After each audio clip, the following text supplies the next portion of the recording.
So, what is the truth behind food intolerance tests?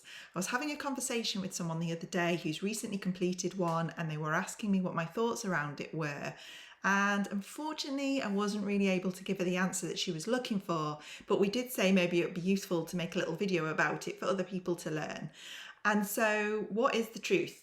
Well, the truth is there is no evidence that they can diagnose food intolerances.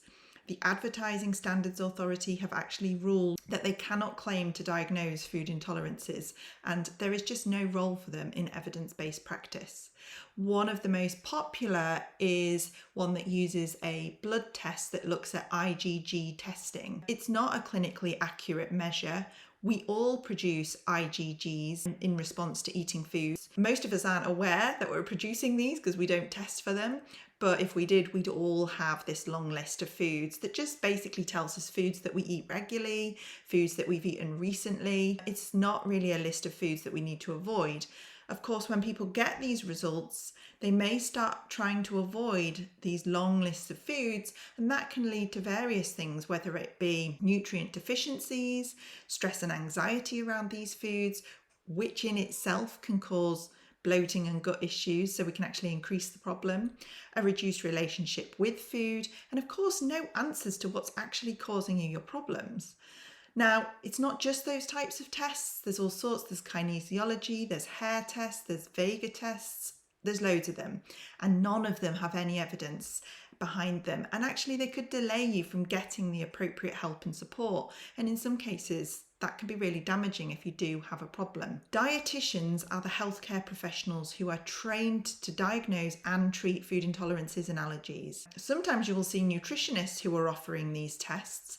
They're acting out of their scope of practice. They're not providing evidence-based care. I would certainly always refer on to a dietitian around a food allergy or food intolerance diagnosis. It's not in my remit to diagnose or treat medical conditions.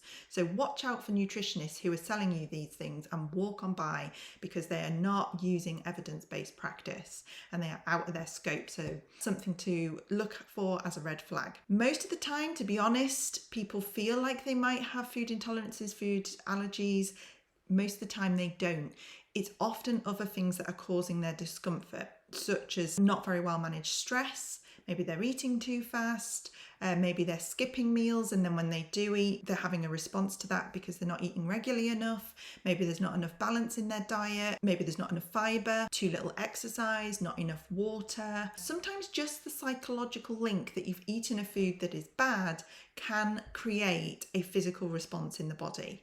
So there is a lot to think about, and it can be really complicated, and often that can require support to make changes in these areas, which is something I do often help people with in my clinic.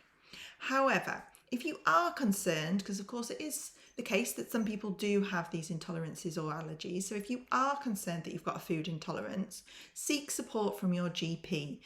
Go to the direct source in the NHS or to a dietitian, and then they can refer you to the appropriate services. Please don't waste your hard-earned pennies on these tests.